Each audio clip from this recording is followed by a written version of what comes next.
The off season is here. Down here in Texas, South Texas, during the summer, it gets 100+ degrees.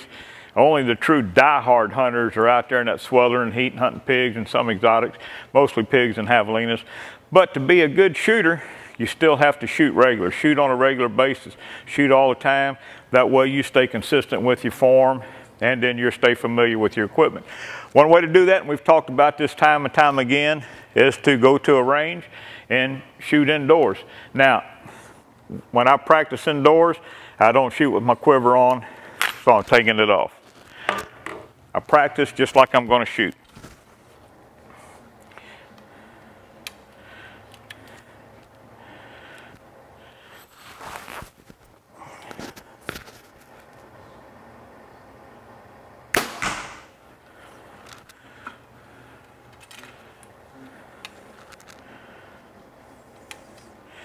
And we'll shoot once again.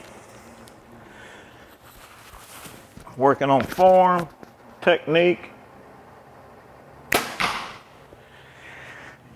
Now, to be quite honest with you, shooting at paper bores me. I really don't care for it. I do it, it's a necessity. So in that case, now we have some little paper targets. Gives you a little bit different variety to shoot at. And I shoot at the paper targets just like I'm going to shoot animals out in the woods, in the bush.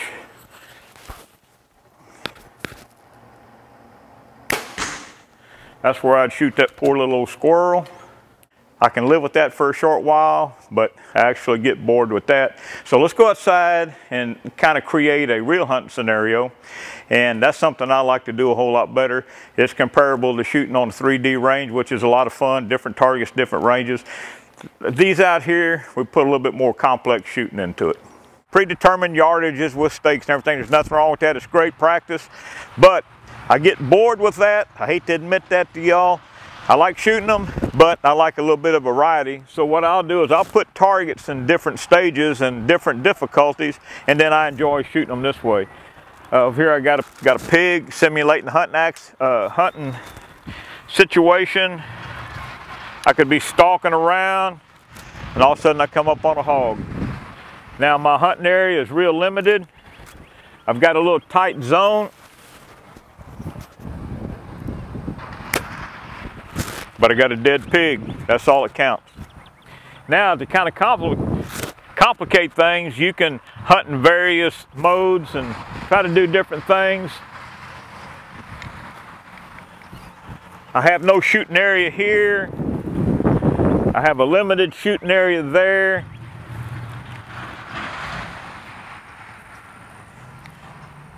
I've got another little shooting area there between that tree. Sometimes you may not get the exact shot you want, but sometimes you have to take the shot you get. That's one scenario. We've got a 3D deer target over here.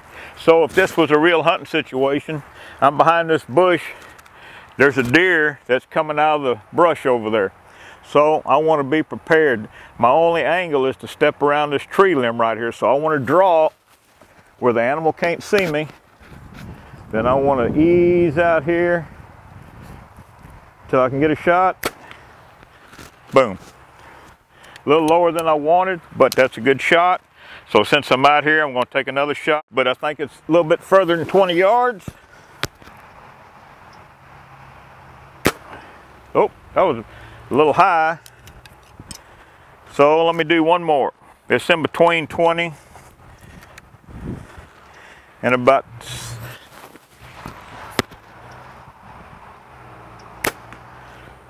that's 20 yards right there. So it's a little bit further than 20 yards. But anyway, those two, the last arrow and the first arrow is a good fatal hit because it's going to get lung and it's going to get heart. And that's what you want to do when you're out here practicing. You want to practice like you're going to hunt. You can probably kneel down here in this situation. If you can see it, you can kneel down here and be ready. So it just all depends on how you hunt and what you want to hunt. But when you're stalking, you always want to be prepared. I'm Dave Leining. That's your archery tip of the week, and we'll keep you pumping blood.